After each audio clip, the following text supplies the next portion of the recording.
حکم اللہ نساء کے لیے پروگرام آپ کی خدمت میں لے کے حاضر ہوئے ہیں۔ آج انشاءاللہ ہم سورہ نساء کی آیت نمبر 43 سے 48 تک کا ترجمہ دیکھیں گے اور ساتھ ساتھ تفسیر بھی تھوڑی تھوڑی میں آپ کو بتاتی جاؤں گی تاکہ پڑھنے میں، سمجھنے میں اور خاص طور پر عمل کرنے میں آسانی ہو۔ تو آئیے شروع کرتے ہیں۔ سورہ نساء آیت نمبر 43۔ اے لوگو جو ایمان لائے ہو، جب تم نشے کی حالت میں ہو تو نماز کے قریب نہ جاؤ۔ اس آیت کا جو پہلا حصہ ہے اس کی تفسیر کچھ اس طرح ہے کہ شراب کی ممانعت یہ دوسری دفعہ آئی ہے۔ پہلے سورہ بقرہ میں آیت نمبر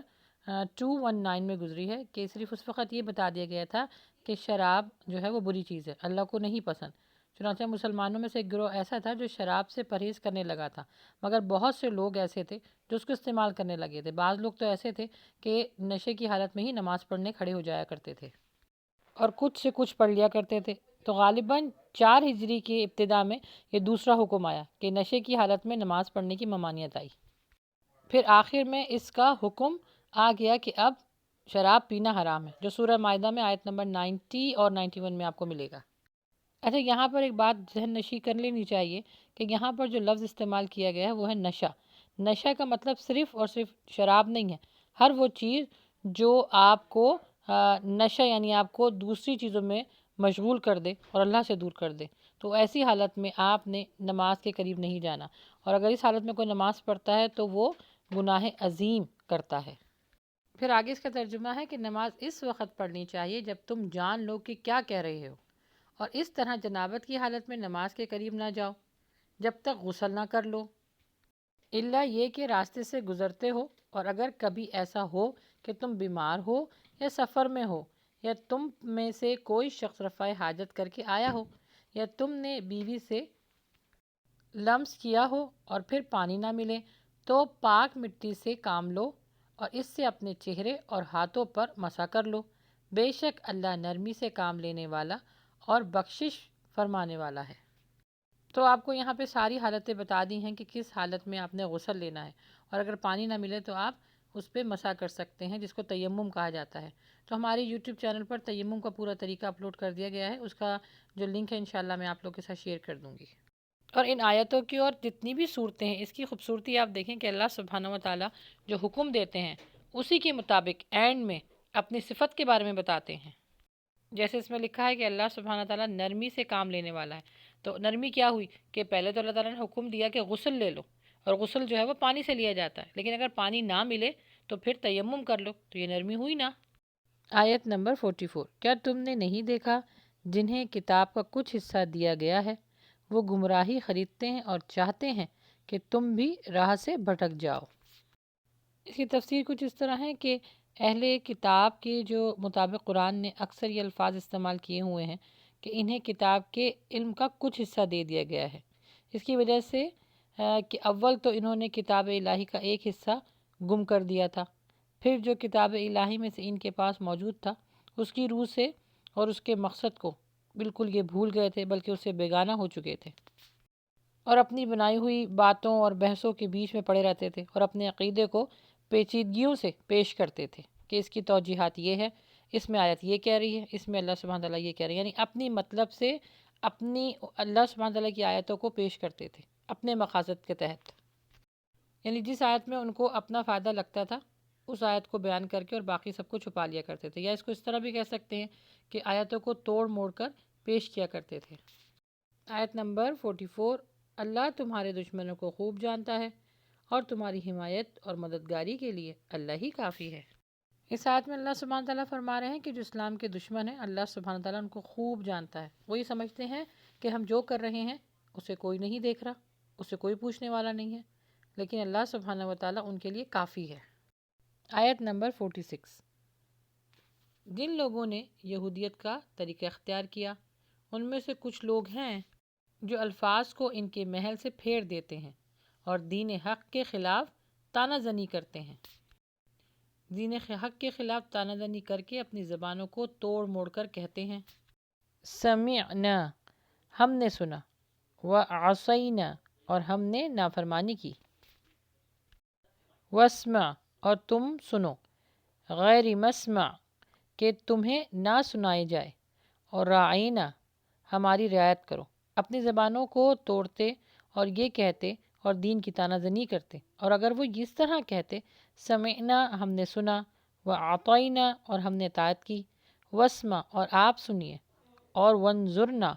اور ہم پر نظر کرم کیجیے، تو ان کے حق میں بلا شبہ زیادہ بہتر اور زیادہ درست ہوتا، لیکن اللہ سبحانہ و تعالیٰ نے ان کے کفر کی وجہ سے ان پر لعنت کی، چنانچہ ان میں سے کم ہی لوگ ایمان لائے۔ اچھا، اس آیت کی تفسیر کچھ اس طرح ہے کہ یہ آلریڈی یہودی نہیں تھے، بلکہ یہ فرمایا گیا ہے کہ یہودی بن گئے تھے، کیونکہ ابتدا میں تو وہ بھی مسلمان تھے، جس طرح ہر نبی کی امت اصل میں مسلمان ہوتی ہے، بعد میں وہ یہودی بن جاتے ہیں۔ اس کے 3 مطلب ہیں۔ پہلا مطلب یہ ہے کہ اللہ سبحانہ تعالیٰ کی کتاب میں یہ رد و بدل کیا کرتے تھے۔ دوسرا یہ کہ اپنی تعویلات سے آیتوں کے جو معنی تھے اس کو بدل دیا کرتے تھے۔ تیسرا یہ کہ جو نبی صلی اللہ علیہ وسلم کے پیروکار تھے یا ان کی صحبت تھی اس سے انکار کیا کرتے تھے، اور نبی صلی اللہ علیہ وسلم کی تعلیمات میں سنتے تو ضرور تھے لیکن اس پر عمل نہیں کرتے تھے، اس کو مانتے نہیں تھے، اور سنتے تھے اور اس وقت یہ بیان کرتے تھے کہ ہم آپ جیسے ہیں، لیکن پھر دل میں اس چیز کو عزم کر لیا کرتے تھے کہ جو نبی صلی اللہ علیہ وسلم بتا رہے ہیں اس پر ہمیں عمل نہیں کرنا۔ آیت نمبر 47، اے اہل کتاب، ہم نے جو قرآن اتارا ہے اس پر ایمان لے آؤ، یہ اس کتاب کی تصدیق کرتی ہے جو تمہارے پاس ہے،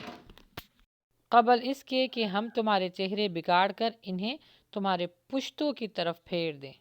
یا تم پر ایسی پھٹکار ڈال دیں جیسے ہم نے ہفتے کے دن والوں پر لعنت بھیجی تھی، اور اللہ کا حکم نافذ ہو کر ہی رہتا ہے۔ سبت ہفتے کے دن کو کہتے ہیں، یعنی سیٹرڈے کو کہتے ہیں۔ توریت میں بنی اسرائیل کو اس دن روزگار کا کام کرنے سے منع کیا گیا تھا، لیکن ایک بستی کے لوگ اللہ سبحانہ تعالیٰ کی نافرمانی کرتے تھے، جس کے نتیجے میں ان پر عذاب آیا اور اللہ سبحانہ تعالیٰ نے ان کو مسمار کر دیا۔ یہ واقعہ آپ کو سورہ الاعراف میں مل جائے گا، آیت نمبر 163 میں۔ آیت نمبر 48، بلا شبہ اللہ شرک کو کبھی معاف نہیں کرے گا، اور اس کے علاوہ وہ جسے چاہے معاف کر دیتا ہے، اور جس نے اللہ کے ساتھ کسی کو شریک بنایا اس نے بہتان بانا اور بہت بڑا گناہ کیا۔ اس کی ڈیٹیل کچھ اس طرح ہے، یعنی شرک سے کم کسی گناہ کو اللہ سبحانہ و تعالیٰ جب چاہے توبہ کے بغیر محض اپنے فضل سے معاف کر سکتا ہے، لیکن شرک کی معافی اس کے بغیر ممکن ہی نہیں جب تک سے مشرک اپنے شرک کو چھوڑے اور سچی توبہ کر کے موت سے پہلے اسلام اور توحید کو قبول کر لے۔ اچھا، اس کا یہ بھی ہرگز مطلب نہیں ہے کہ آدمی بس شرک نہ کرے، باقی دوسرے گناہ دل کھول کے کرتا رہے، بلکہ در حقیقت اس سے بات یہ ذہن نشین کر لینی چاہیے کہ شرک جس کو ان لوگوں نے یعنی یہودیوں نے بہت معمولی سمجھ رکھا تھا، تمام گناہ سے بچنے کے لیے تو بڑا اہتمام کرتے تھے، لیکن شرک پر نہ خود اپنے آپ کو روکتے تھے اور نہ اپنی قوم کو روک پاتے تھے، یعنی ہر وہ چیز جو ان کی نظر میں ہلکی ہو وہ اس کو شرک بنا دیا کرتے تھے، یعنی اللہ کے ساتھ اس کو شریک کر دیا کرتے تھے، اور وہ عمل جو اللہ سبحانہ و تعالیٰ کو پسند نہیں تھا اس کو نہ کرنے کا اہتمام کرتے تھے، لیکن اللہ سبحانہ و تعالیٰ کے ساتھ کسی کو شریک ٹھہراتے تھے، اس میں ان کا یہ کام، ان کا یہ عمل بہت عروج پہ ہوتا تھا۔ تھوڑا ہمیں بھی اپنے ایمان کا جائزہ کرنا چاہیے کہ اگر ہم شرک نہیں کر رہے تو اور گناہ سے بچ رہے ہیں کہ نہیں بچ رہے، اور یہ ہمیں بھی اسٹڈی کرنے کی بہت ضرورت ہے کہ شرک ایکچولی ہوتا کیا ہے۔ ہم سمجھتے ہیں کہ شاید اللہ سبحانہ و تعالیٰ کے ساتھ کسی کو شریک کر دینا بس یہی بہت بڑا جرم ہے۔ ہم بھی اپنے اطراف میں شرک کرتے ہیں، کفر کرتے ہیں، جیسے کہ دکھاوے کی نماز پڑھنا یہ بھی شرک ہے، کسی کے ڈر سے جھوٹ بول دینا یہ بھی شرک ہے، کسی کو تعریف سے اتنا زیادہ چڑھا دینا کہ وہ اپنے آپ کو کچھ سمجھنے لگے یہ بھی شرک ہے، کیونکہ تعریف صرف اور صرف اللہ کی ہے۔ ساری بڑائی، ساری تعریف، سارا ذکر اللہ سبحانہ و تعالیٰ کے لیے ہے۔ شرک کے بارے میں جانیے، خود بھی عمل کیجیے اور اپنے اطراف میں جو لوگ ہیں ان کو بھی اس چیز کی ترغیب دیجیے۔ بس اللہ سبحانہ و تعالیٰ ہمیں نیک عمل کرنے کی توفیق عطا فرمائے، آمین۔